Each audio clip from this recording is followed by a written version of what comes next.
Good evening, good evening. So, this is episode 4 of the Corn Man podcast, and today is a special date, June 7th, 2023. But in 1990, on this day, one of my favorite cousins, one of my main male cousins, was born. He now flies high above all of us. But I got a lot of memories and a lot of good times with this cat. So we just gonna run down his obituary, basically. So we're gonna start it off like, to everything, there is a season and a time to every purpose under the heaven. A time to be born and a time to die. A time to weep and a time to laugh. A time to mourn and a time to dance. A time to get and a time to lose. A time to keep and a time to cast away. On June 7th, 1990, on a summer day in the city of Chicago, a baby boy who was the only child born to the proud parents of Keisha Alcorn and Anthony Holmes. This little boy was given the name Antonio Kevin Holmes, known as Man. Antonio Man confessed and accepted Christ at an early age and was baptized. He attended Leif Erikson Elementary School and then continued his education at Marshall High School. He was employed by a bistronomic restaurant until his death. Antonio Man knew the true meaning of friendship and never counted the cost of loyalty. There are many in his immediate surrounding who weep today for they have lost their best friend. Man had a humble spirit and a great sense of humor. He was always pleased no matter what you did for him. In return, he would help others and give you the shirt off his back. Man enjoyed being around his family and friends, playing cards, listening to music, dancing, telling jokes, and having fun. He loved eating and was the life of the party. He would truly be missed by many loved ones. Man had many talents and hobbies like playing sports, being a handyman, drawing pictures, and most of all, he loved to dress. He knew he was sharp. That's why he gave him the name Goochie. Man, aka Goochie, leaves to cherish his loving and caring mother, Keisha Alcorn, his father, Anthony Holmes, 3 sisters, Shauna, Victoria, and Delisa, all of Chicago, Illinois, 1 brother, Anthony of Chicago, Illinois, 1 grandmother, Linda Alcorn Harris of Greenville, Miss, 1 aunt, Kimberly of Pearl, Miss, 1 uncle, Keith of Las Vegas, Nevada, 2 great aunts, Brenda and Sherry, 1 great uncle, Bobby, 1 loving girlfriend, Shamika, 3 children he loved as his own, Josh, DJ, and Destiny, 1 grandchild, King, who he loved as his own, 7 special cousins, Antoine, Book, Yada, Sherelle, Monica, Michael Williams, and Raymond Lee, all of Chicago, Illinois. 1 play sister, Shawnee, and a host of other cousins, aunts, uncles, nephews, nieces, and friends. Now that be the obituary section of his life. But I got all the jokes. I got all the stories. Can't tell y'all all the stories, but I can share a few. And they involve me. They involve my pops probably sometimes. It probably involves my little sister, my mother, my grandfather. We were just a close knit family. Yeah, so pretty much everything in that obituary was pretty much, facts. But to my knowledge, Man was my brother. You feel me? He was a year older than me. I was born March 4th, 1991. He was born June 7th, 1990.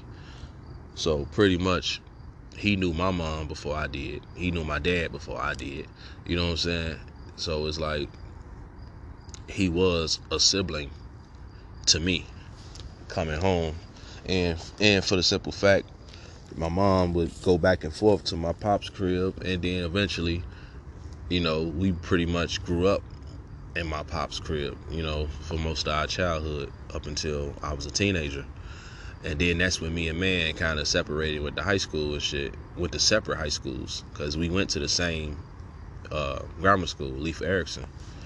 And just like myself, we was, me, my little sister, man, we would go to this school in Fifth City, which is located off of Fifth Ave in Central Park on the west side, near Central Park.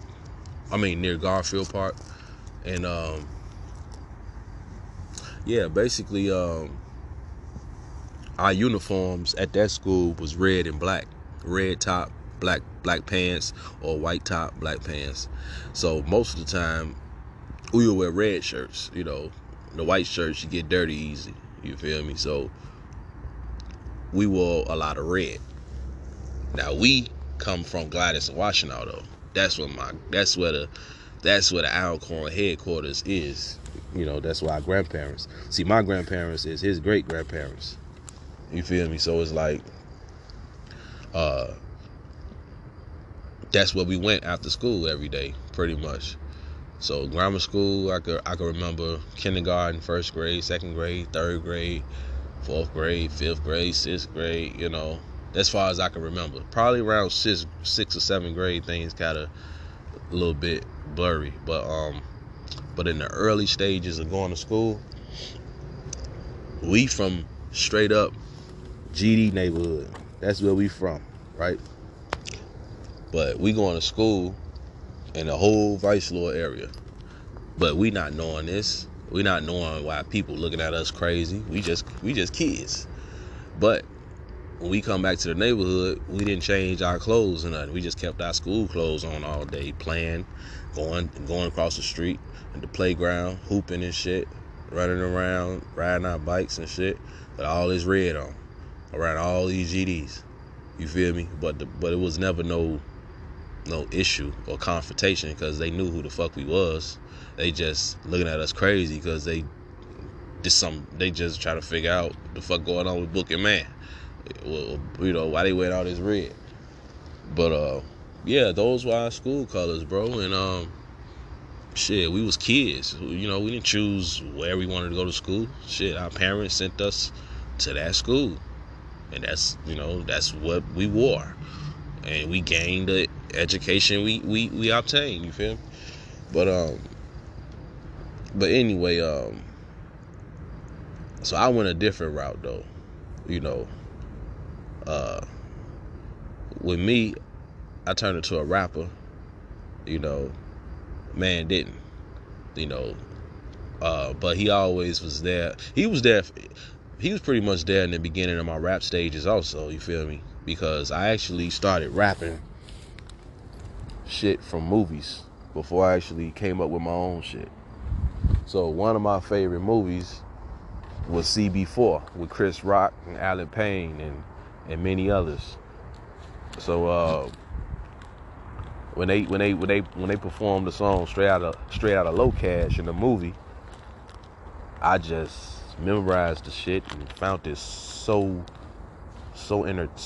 interesting. I brought this shit to school. So I'm in school telling one of my best friends at the time. We was in second grade, bro. And I remember we had a little sock hop. You remember sock hops? We go to the gym room and all this, they playing all this hip, whatever was hip at the time, music, whatever. And all the kids, different grades, would come down there and have a ball. Whole gym room smelling like cheese and feet and shit, But I remember being in one of those sock hops, and one of my homeboys back in the day, Ahmad Johnson, you feel me, before he transferred and shit. But so this nigga was on the CB4 shit too. But I remember when my cousin Man come down, his class come down there, you feel me? we all link up and we all in the huddle just jumping up and down, talking about some CB4, or straight out of low cash. You feel me? But now let's take it outside of school. So at the crib, right? My granddaddy had a tape recorder, one of these old ass tape recorders. So I want to give a shout out to my granddaddy also, R.I.P. Robert Sr., the original Mr. A. But so he had this tape recorder, and we, me and man, we CB4 crazy at this time. So he let us, play with the tape recorder. We just talking on it, whatever. We recording anything around the house. We in the house, just being us, right? But my granddaddy didn't monitor everything we did in the crib, so that's how we got away with a lot of shit. But a lot of people don't know that though. You feel me? A lot of people think that just because they never saw Book on the corner, never heard about Book getting locked up, or heard about Book doing this and that outside of his side of the crib or off the block, they think Book was just this lame ass nigga who never did nothing. All he did was go to school and just started rapping. Like, no, nigga. I was told by a lot of OGs on how to move, bro, since I was a shorty. You know what I'm saying? Now, everybody else, y'all get caught for this shit. Then all of a sudden, y'all creating rules for how you supposed to get a, or solve the case that you just caught because your dumb ass got caught. Nah, nigga, that ain't me. But anyway, I almost caught a case with my granddaddy. So me and man, we sitting here rapping CB4, straight out of low cash. Crazy motherfucker named Gusto. Fuck your wife cause your bitch is a big hoe. Fuck your sister, fuck your cat. I would fuck your mom, but the bitch is too fat. When I'm in your neighborhood, you better dig a moat, cause I'm coming to slit your motherfucking throat. And I'm spitting this shit, and I'm thinking, man, gon' back me up with the double ups. Instead, he doing the ad libs, so it don't really sound like it's him. I'm doing the lead vocals, so I'm recording this shit, right? And when we started recording, it sounded, the way we put it together, it sounded like a song that we did, because we had just got through watching the Mighty Ducks movie, I believe, at the time. So the Mighty Ducks movie came out, I believe, like in 98 or some shit. So I believe that's when we did that tape. And I don't know why I didn't think about my granddaddy listening to his grandson cussing on the damn tape recorder.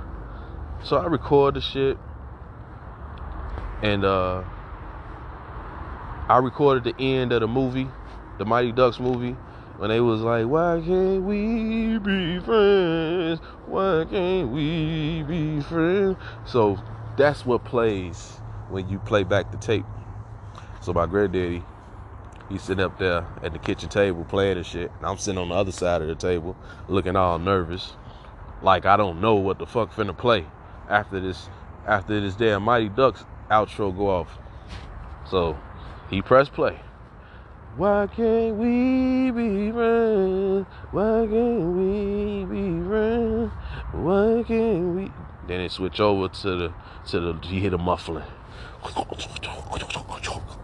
Then straight out of low cash, crazy motherfucker named Gusto. I fuck your wife cause your bitch is a big hoe. I fuck your sister. And my granddaddy the whole time, he just holding a tape recorder like he just sitting there like the dude off Minister Society and shit in the interrogation room. Like, you know you fucked up, right?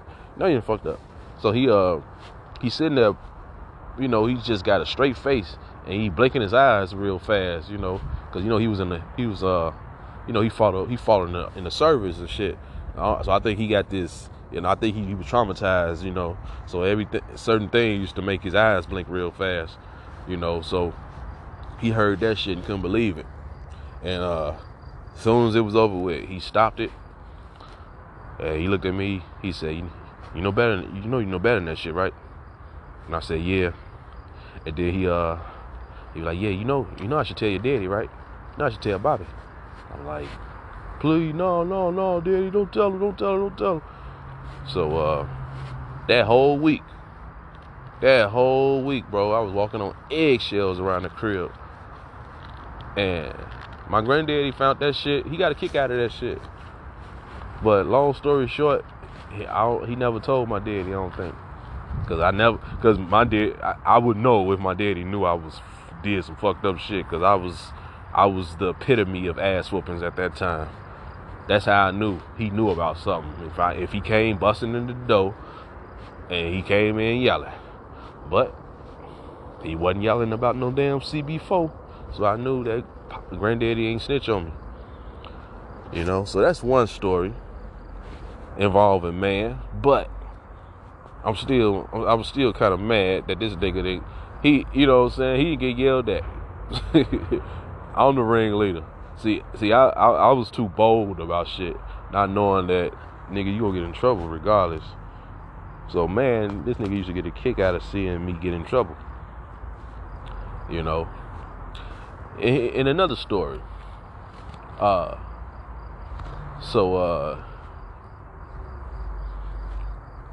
me and man, right, we used to go to school together, right? So I remember it was no cell phones or none of that. And I remember this nigga went down there to Mississippi, I believe, right? Yeah, I believe man went to Mississippi for the summer. We was approaching 6th grade, right? And this nigga come back just acting different. And so when we go back to school, you know, in the fall and shit, so my daddy usually would pick us up, take us to school, but he told us to walk home. Like, when y'all get out of school, y'all just walk from Central Park all the way to Washington, right? So I'm like, okay. No cell phones though. I don't even remember how he told us this shit. I don't know if he told us before we went to school, but or somebody sent the message to the office, the main office.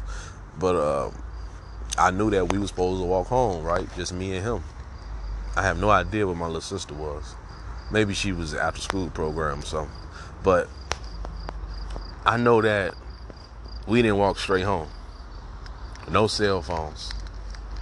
Somehow, and remind you, man, is supposed to be my older cousin, but we so much alike. We so much of a, you know, we so toxic for each other as cousins.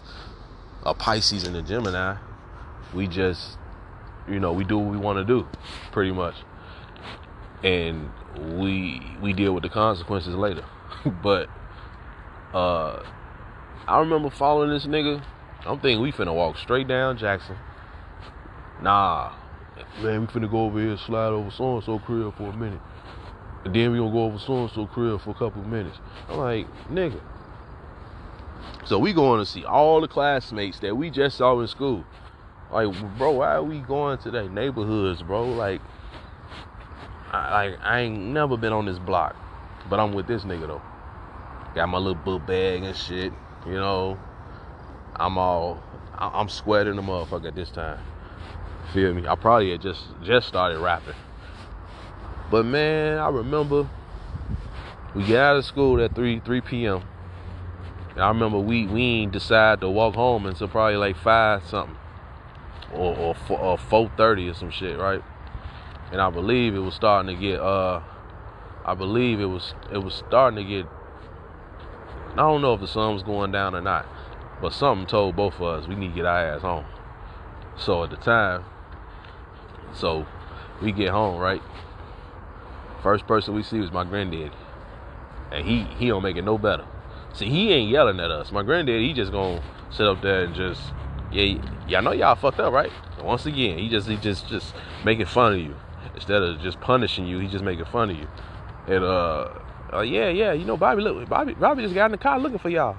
I'm like, oh shit. Now this nigga done pulled the Debo. Now he riding around the neighborhood looking for niggas. See, I'd rather him not embarrass us in front of motherfuckers. So we had to wait till he came back home. So we had to basically wait to get in trouble. So we sitting on the block, nervous as hell. So he finally come back home. I don't know exactly what he say, but I know it wasn't pleasant. Y'all supposed to walk, y'all at 3 goals. I just remember walking to the porch with him yelling behind me and shit. Y'all ain't never walking home by yourself no more. Right? So that was that. But yeah, on the flip side of everything, man was like an older brother to both me and my little sister, and kind of like a son to my pops and my mother too, I would say, because both sides of my family supported man. You feel me? And that's the thing about my family in general. See, we fuck with each other, period. My mama's side fuck with my daddy's side, period. You know what I'm saying? It's not like we strangers to each other or we just in-laws. No, shit. If you got my mama and my daddy involved, they gonna make sure that motherfuckers gonna be here to build this. You know what I'm saying? It takes a village to raise all us, period. My daddy was raised like that. So why wouldn't we be raised like that? Why shouldn't man be raised like that? Even though he didn't see all his family, he saw us. You feel me? He saw the Alcorn family. So that's what I remember growing up around this nigga. You feel me? And I tell these stories not to say like, you know, oh, I got in trouble and he didn't. I look at it like, you know, I needed that at the time, and he needed the treatment he got at the time. You know, because me and this nigga we kind of like twins, but not really. We kind of like opposite twins. You know, you look at us, and you can see I'm obviously the lighter version. He's the darker version. He's a little bit older. I'm younger. He's taller. I'm shorter. He's a Gemini. I'm a Pisces. You feel me? I'm a rapper. He not. But put us together, you're gonna have a hell of a conversation, a hell of a laughs, and a hell of a bond. You dig? So that's man, my angel now. And I wanna tell a story about so back in the day. See, man dabbled with death a few times. You feel me? And I was around for one time, which when we was shorties, we was little kids, and I believe my little sister was probably a baby at the time. But me and man, we was always basically, I followed man, and my little sister followed me. So shit, we used to ride our big wheels and stuff up the block on Gladys. You know, see, we always stayed in the same house on Gladys. As far as my knowledge, we had one big house, which was my grandparents' house, and then it just trickled down, and it was passed down to who was after them or who died. And you know what I'm saying? So it was like when my grandmother passed, it was just my grandfather.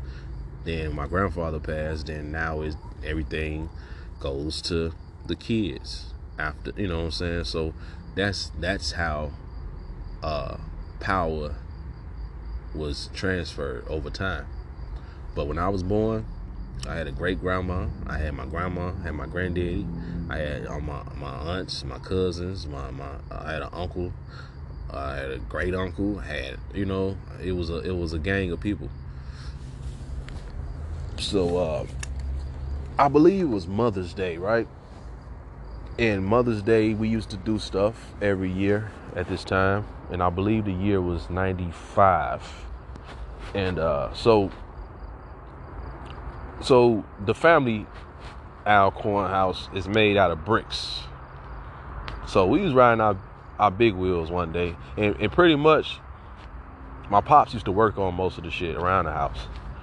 So we riding our big wheels up and down the block, and we riding around the corner, coming back and forth, following each other, and I believe the bricks on the top of the roof of the building where we rolled past coincidentally was loose. The motherfuckers was loose, bro. And or it could have been raccoons up there, because we did have a lot of raccoons, you know what I'm saying? To this day, we still got raccoons through the neighborhood, but my pops used to actually catch the motherfuckers. So it was this Mother's Day, right? It was warm out, and the bricks collapse and fall straight down on the concrete, on the sidewalk in front of the house, bro. And I believe I was in front of man, right? Riding my big wheel, and he was behind. So I had just passed that particular area where it just fell. And I looked back, I heard all this commotion. I don't even remember how it sounded, but I know I heard it. And I looked back, and all I saw was bricks. I didn't see man at all. So it looked like a pile of bricks, like a damn, like a pyramid or some shit. So my daddy, being there at the time, he just dove into the bricks and basically dug man out of the bricks, and his head was busted open. You feel me? So pretty much people don't know that story about how he got this. He had this permanent scar on the top of his forehead, and a lot of his pictures with us back in the day, you can see the transformation for when he had the scar and when he didn't. So yeah, man, my pops dug him out, and he kept his head. I think his head was kind of it was split, and he held it together until the ambulance came. And I remember it was a lot of crying. I just, I believe, all my cousins, my mama, everybody was just crying. And I remember being across the street looking at the building, and just, it was just a tragic day. And I thought I lost my homie G that day in 95. So coincidentally, or I would say luckily, he came out the hospital patched up and good to go. But this nigga was crazier than he was before. I'll say that. He used to say that shit too. He was like, man, yeah, since the bricks fell on me, shit, I just been crazy. I was like, oh nah, don't blame it on the bricks. But that's the beauty of man. He always knew how to joke about others and joke about himself also. Laugh at himself, laugh at his pain. And especially because I know how I felt about that. And so he never liked to see me down about nothing. So he would try to cheer me up a lot and shit. And so pretty much that's a void in my life from now on. Like, man was the type of dude who wasn't afraid to tell you he loved you. So that's why I cherish the last moment, or that last year of his life, 2021, when he passed August 1st of 2021, fucking with the wrong niggas. Some niggas I actually synced him with and didn't bat an eye when I would go holler at him about something, and then I see he hanging with these particular guys, and then I wouldn't. Oh, okay, you over here with them? All right, cool. alright, whatever. You feel me? And it turned out this is exactly what led to his demise. But and another good thing is I was able to see this guy. You feel me? The actual day he left us. I saw him that day, early that morning. Actually, it was he got killed midnight. You feel me? So really it was July 31st. This is when I saw him for the last time. And like I said earlier, reading the obituary, he was a fly dude. He liked to dress, like to be fly. So when I saw him, I see he had this new Martin jersey on and shit, and I had my night vision shades on, but I wear my night vision glasses in the daytime though, cause they just look so fly on me. So when I saw that nigga that day, everything just looked so bright, and I was like, damn boy, you shining, ain't you? And so I had bumped into him and shit coincidentally. It wasn't even like it was planned. It was like, I had bumped into my auntie. Shout out to my auntie Brenda, my auntie B, Miss Corn. So she wanted me to take her to the liquor store. Yeah, take me to the liquor store. So she take me to the liquor store, and I wait in the car. She go in, and she come out, and she was like, "Yeah, your cousin in there. Your cousin in there. Him and Fly P, they in there." Shout out to Fly P. You did, cuzzo. I'm like, damn, okay. So I'm sitting there, I'm waiting. And they come out. They both come out and shit. And I get out the car and I go fuck with them and shit. And coincidentally, my auntie B, her son just pulled up too. You feel me? Which is my cousin, AC. So we had it was like a little reunion, like right there. If only we would have took a picture right then and there. That would have been awesome. But I remember, man had on this Martin jersey. And I went up to him and I patted his pockets down, fucking with him and shit. Like, yeah, nigga, let me hold something. He like, shit, I ain't got shit. But as soon as he saw me, though, he said, Book Dog. It's only a few niggas who call me Book Dog. And that's my dad, that's my Uncle Rich, and a few of my pop's friends. That's a name that was given to me by them. You feel me? And my cousin Keith too. He gave it. He was a part of that too. But I'll tell y'all the story about that another ep. But yeah, man, saw the dude that day, and then I was like, yeah, let me hold something. And he was like, I ain't got shit, I ain't got shit. And then he was like, where you gonna be at later, cuz? You finna go to the crib? I'm like, yeah, I finna go to the crib after I leave here and drop TT out. He was like, all right, shit, I'm finna shit, when I come back, when I come to the hood, shit, I'm gonna hit you up. I'm like, oh, okay. So he got distracted and never hit me up later on that night. So I wasn't anticipating he was gonna hit me up, because we from the same neighborhood and I always see him pretty much. So it's like, it wasn't like I saw him every single day at this time, but it wasn't nothing if I didn't see him that day. But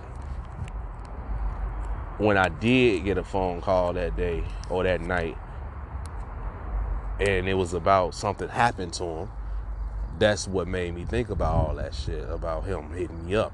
I'm like, damn, this nigga was supposed to call me though. You feel me? It turns out he was he was around the whole time. He was just hanging out and got caught up hanging with the wrong crowd of motherfuckers and lost his motherfucking life. On the flip side, if he was with his real cousin, who, you know, nothing is a threat when you around me, and nothing is a threat when I'm around you. You feel me? And we would have had plenty of laughs, plenty of jokes, plenty of reminiscence, just like always. So that's why, you feel me, that situation in particular keeps me more focused on life. I can't sit and mourn all day, but at the same time, it's a reason why these people were taken from me. It's a reason why these people were put around me, and they gave me so much joy and just a lot of joy, company, protection, a lot of things, you know, and experience. You know, a lot of things I experienced because man introduced me to it, or introduced me to the persons who could help me. You feel me? Like even when I was in tour with certain individuals on some rap shit based off of neighborhood politics, man was the person who would holler at these fools because he probably went to school with one of these niggas. You feel me? And if it got too serious, he was down for the get down. But that's the thing though, you know, my neighborhood is close knit. So pretty much if man is around, ain't nothing gonna happen to me. If I'm around, ain't nothing gonna happen to man. That's how I believe. That's how I rock. That's how I roll. You feel me? Because history shows that. It's only when you separate the pack is when the individuals in the pack are threatened or harmed. You feel me? But on the flip side, we had a lot of good memories, boy. I mean, we used to sit up watching Nickelodeon shows after school together at our grandparents' house. We used to play rock school on the porch, sitting on the front porch. Back in the day when we was kids, we couldn't leave the porch, so we used to play this game called Rock School, you know, and my dad introduced us to. So me, man, my little sister Sherelle, and you know, my little homie, little aunt, we would play this. We would sit on at the bottom of the stairs, and the bottom of the stairs would be kindergarten, and the kindergarten would lead all the way up until wherever the steps stopped on the porch. So if the steps went up to 8th grade, that was the goal. You gotta get up to 8th grade. If the steps only went up to 5th grade, that's the only thing. That's the goal. But the goal of the game is to basically pick up a random rock on the ground, and then hide it in one of your hands behind your back. So that makes you the teacher. So everybody else is sitting at the bottom of the stairs. Y'all in kindergarten. So but you gotta pick which hand I got this rock in. And I cross my arms basically with my arm, of course my palms are closed so you can figure out which hand is in. So you choose the hand with the rock in it, okay, you got promoted. But if you don't choose the right hand, then your ass stay in the same grade and everybody else get promoted. Sometimes nobody get promoted. You feel me? Sometimes it ain't even no damn rock in my hand. That's just me doing some my typical bullshit. But yeah, those were the type of things that kept us out of trouble as youngsters. You feel me? So after school, we used to watch Nickelodeon, right? And some of our favorite shows was Kenan and Kel and My Brother and Me. So My Brother and Me, A lot of y'all, I see a lot of y'all sharing this shit on Facebook, but my brother and me was like the corner, you know, the kid version though. But I mean, I'm not comparing to say the shows are, you know, like at all, but they lasted about as long as each other. You know, it was only a few episodes for both of those shows. But my brother and me, that was our shit. Even though it was a short time, we remembered those few episodes forever. You know, so yeah, Keenan and Kel, because you know, two dudes, they black, and the show based in Chicago, and it's funny, and we love drinking pop. So who loves orange soda? I love that shit too, nigga. Yeah. So that's some back in the day type shit that kept us on our toes and kept us out of trouble in the streets. We got in trouble in the crib a whole lot. As far as that street shit, that was totally up to us. And it's totally up to you too. You dig? But yeah, the man was a motherfucker though. I remember when I was in 4th grade, I had this girlfriend, right? And so I'm like, I'm not knowing. I mean, I know I like this girl. I know I like girls, but I don't know how to talk to them.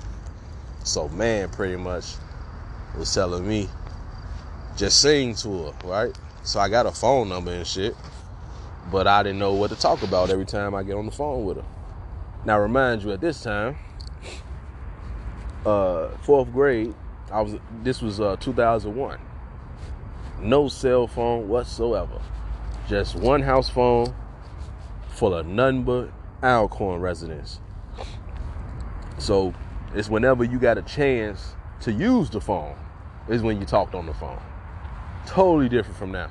Now y'all ass be online all day on Facebook or FaceTime, video calling and Snapchatting and sending audios and all type of shit all day.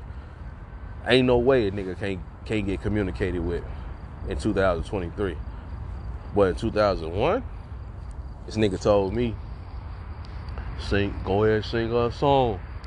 So I'm like, I don't know what should I say, nigga? So he telling me, all right, book, just say this.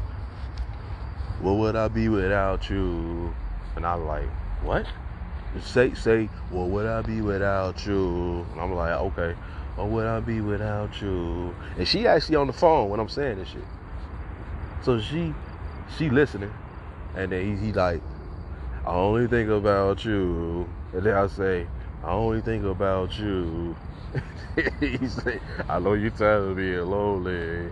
And I repeat it, I know you tired of being lonely. And he say, baby girl, put it on me. Yeah. And I say, baby girl, put it on me. And then she say, oh. I'm like, what? This shit got you cheesing over there? What the fuck is going on in the world?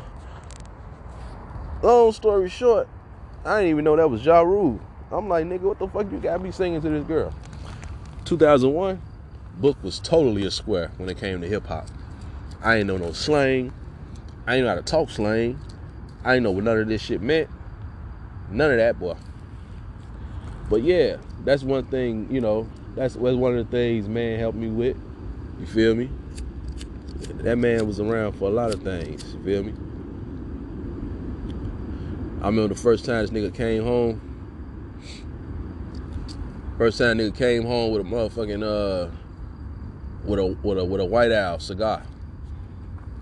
You feel me? Cause man was the first one to hit the streets first, hang out and shit.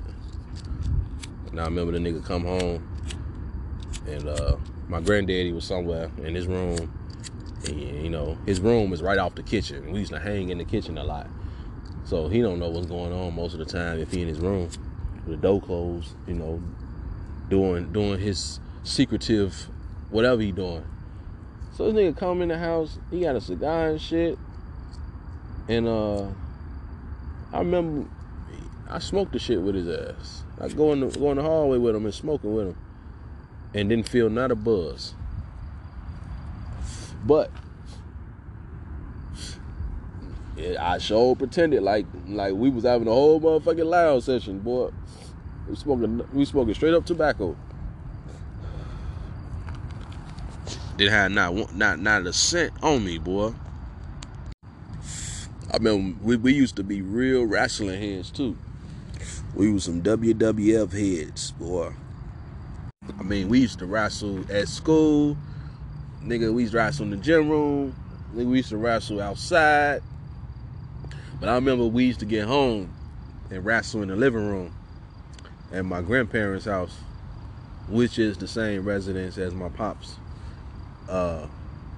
You know, he had his place. His apartment was upstairs. My grandparents stayed downstairs. So yeah, going downstairs where my grandparents was like my break away from my parent. You know, grandparents, of course, treat the grandchildren differently. You know, even though they gonna whoop your ass, but they ain't just watching everything you do. So we had more freedom. So we go in the living room. We used to play in the living room all the time, wrestling. And I remember we used to actually sit in the kitchen and wait for my granddaddy to fall asleep and sit in the chair so we could dip off in the living room and shit, just wrestle. And I remember the first thing was to try to get away with sneaking off. So one of us go in there first, and then I go in there after the nigga. So man tried to sneak in there first. My granddad, he sitting up there nodding and shit, got his eyes closed. You see his head tilt back, got his mouth open, snoring. And then I see man done made it.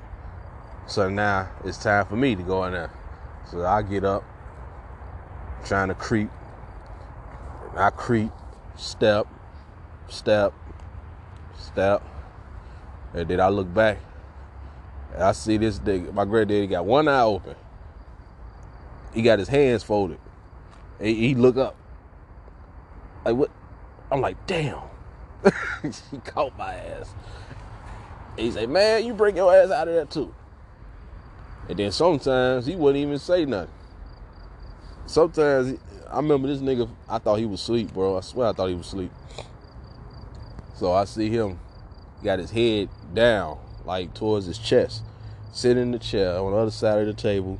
We sitting there watching whatever he watching, waiting for him to fall asleep once again. So I look over at him. I'm like, this nigga asleep, bro. So we try to dip off again. Man, dip off first. And he always make it. Then I try my shit. I'm tiptoeing. Then next thing I know, I hear my granddad. He's snoring though, right? So then next thing he hit that final snore. At first it was like consistent. He was like, the next thing I know, I heard that. Fuck y'all doing up in there? I'm like, oh shit. And then sometimes we used to make it though. We used to make it to the living room. And then once we get to doing, you know, you wrestling. So how you not gonna make noise when you slamming the motherfucker? So then you hear him yelling. He like, y'all come out of there. You know, come out of there now. Then sometimes, shit, my dad used to catch us. So my daddy, this nigga, he used to be upstairs and hear us bumping and shit downstairs. And I remember we tried to run and act like we wasn't even in there, and run in the kitchen and sit down like we was watching TV the whole time. I remember my daddy come down the stairs doing his Denzel walk down the stairs smooth and shit. Do. He busting the door. The fuck y'all doing down here? And then we like, nothing. Then he come over there, put his hand over both our chests, put his hand on my chest, and then he put his hand on man's chest. fuck y'all breathing so hard for? And I'm like, oh shit. Y'all better sit y'all ass down. Stop doing all that jumping around. I'm like, this nigga smart as hell, boy. First thing he do is feel your damn heartbeat to feel how fast your heart racing. I'm like, I believe man says because we was scared. Nigga, that's why our heartbeat, we scared. No, nigga, they don't make your damn heartbeat that damn quick. But yeah, I just wanted to expand on my homie G. You dig? And that's a nickname that I know him by. You feel me? Homie G. Book Dog. The legend of Homie G and Book Dog. Cause there's one thing motherfuckers can say.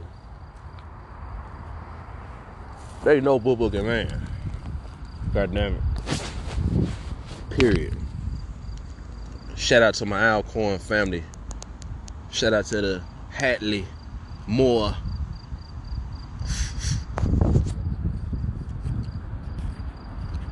in the goddamn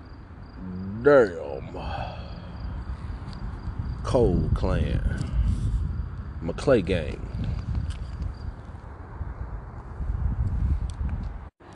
Oh no, I can't forget about my Nash family too. That's really the origin of my father's side of the family. So we Alcorns because of my granddaddy. But my grandma, that's Nash right there. Like Nashville. But anyway, I get into all that on another episode. R.I.P. homie G.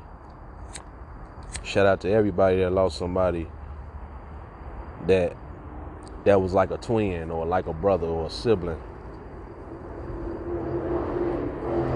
Or just a partner in crime. Cause me and this nigga we done did so much together, boy. Just little innocent shit that taught me, yeah, nigga, you ain't supposed to be doing this. Like, I want to give a shout out to my old neighbors, the Robinsons, Mr. Lynn Robinson, because I remember when we was shorties, man dared me to break this nigga, break the damn window of my next door neighbors. And I did the shit, and we ran off. I'm running off, right? Run straight in the crib. Man in front of me. I'm behind him. My granddaddy behind me. Man run straight in the room with his mama. Closed the door on the nigga. My granddaddy has caught a W. He said, I ain't got both of y'all. But I got one of y'all. And I get your ass later. I'm like, oh no. Fuck that later shit. You finna whoop my ass now? Fuck that, boy. Ain't nothing like getting your ass whooped when somebody else that was with you ain't getting their ass whooped. But I tell you one thing, though. That taught me one thing about snitching. You feel me? That right there was how snitching is supposed to go. You ain't supposed to tell. You take your L, and whoever else just got away with it, that's on them. But what you got caught, what you getting your ass burnt for, you just got to deal with it. So that's what taught me everything later on, and that's why I'm so laid back as a grown man, because I took a lot of ass whoopings back in the day. You feel me? And man was right there to laugh at me. But it was cool though. You know, that's why I look at him as a brother, because that's what a big brother would do. You feel me? Because I would laugh at my little sister when she got her ass whooped. That's just how we that's how we roll. Like, for real, bro. Like, we may be considered mean, nasty, or, but one thing for sure, we got each other's backs, period. But we ain't gonna sugarcoat shit with each other. And that's how our elders raised us. So, this episode 4, and this is just a few things I'm covering about my homie, because he is my homie also. Peace out. Church.